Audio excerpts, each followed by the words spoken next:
সকলোক স্বাগতম জনাইছোঁ। আজি নৱমী, মই দেৰগাঁৱলৈ আহিছিলোঁ।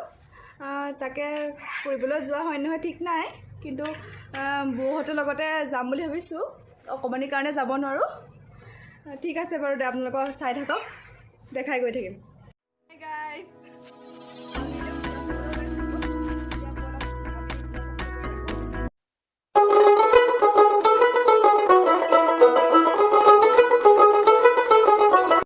মই ওলাই আহিছোঁ আৰু ফুচকা নাখামনে, ফুচকা খাই ল'লোঁ।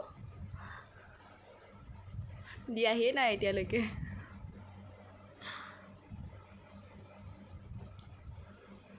বহুত ভিৰ হৈছে, কিন্তু কৰোণা আকৌ আহিব যেন লাগে দেই। আমি তিনিজনীয়ে গৈছিলোঁ, আধা ঘণ্টাই নাথাকিলোঁ।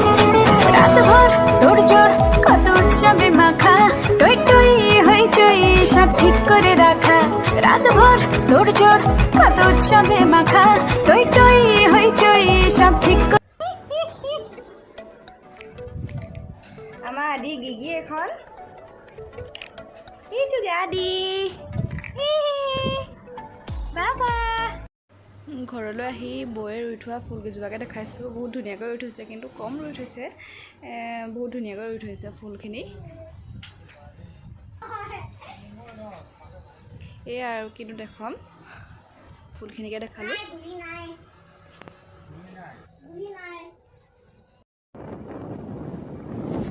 এতিয়া ঘৰলৈ বুলি যাত্ৰা কৰিলোঁ মানুহজনৰ লগত, আৰু আমাৰ অকণমানি গৈছে মাজতে, শুলে, সি শুই গ'ল। ঘৰ পামগৈ আৰু সোনকালে। ৰাতিপুৱা এতিয়া 6টা বাজিছে। 6টা বজাতে আমি বৌহঁতৰ ঘৰৰ পৰা গুচি আহিলোঁ।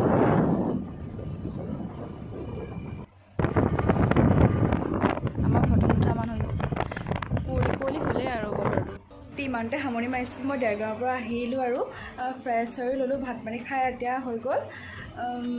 ইমানতে মোৰ ভ্লগটি সামৰণি মাৰিছোঁ। ভাল লাগিলে লাইক, কমেণ্ট, শ্বেয়াৰ, ছাবস্ক্ৰাইব কৰি দিব। Bye bye.